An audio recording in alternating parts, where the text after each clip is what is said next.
Hi, Jim. Thank you for all the quality advice you put out. It's a tremendous value.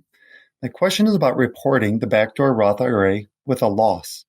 This year, my wife and I anticipated that our income would exceed the Roth IRA contribution thresholds. I initially contributed $6,000 to each of our IRA accounts with Fidelity early in the year. I was concerned about the step doctrine, though, so I invested the IRA contributions into our typical ETF securities. Then the volatility hit in March. With massive drops in value, I wasn't sure when I can convert this year. I saw an opportunity in May where the value of the IRAs were above $6,000 each and decided this would be a good time to convert to the Roth. What I didn't realize, unfortunately, is that the value of the securities on the day I requested the conversion is not the value of the reported distribution. Instead, it was the value a day later, which was actually below our initial contributions, respectively, $5,970 and $5,985 for my wife and I. How do I report this conversion with a loss? Can this be accomplished in TurboTax? The irony here is that after a brief job loss and salary reduction, we didn't need to contribute through the backdoor in the first place. Any help would be appreciated. Okay, this is a bit of a complicated question, right? Reporting a backdoor Roth IRA with a loss. This can be a bit of a mess. It's not too bad.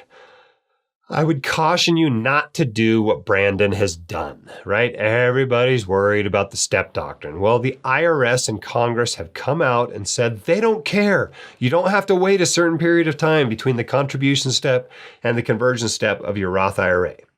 So you don't have to invest it while it's in the traditional IRA. It's only got to be there overnight. I mean, just leave it in a money market fund so you don't end up with a loss in there, and then put it into your Roth IRA and then invest it. All right, stop doing this, people. It just gives you a headache, and then you have to leave me speak pipe questions. So it's a little hard to walk through this verbally, but basically you just work your way down Form 8606 and answer the questions. What you're going to find when you get to line 10, however, is that it says if the result is 1.000 or more, just put 1.000. And from then on in the form, it really doesn't matter about the loss.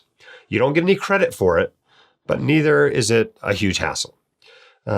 I suspect TurboTax can handle it. I haven't been in this situation because I leave my money in the traditional IRA in a money market fund until I do the conversion. But I think TurboTax can handle it. You just enter the numbers it requests like you normally do. The Finance Buff has a really great tutorial on reporting a backdoor Roth IRA in TurboTax.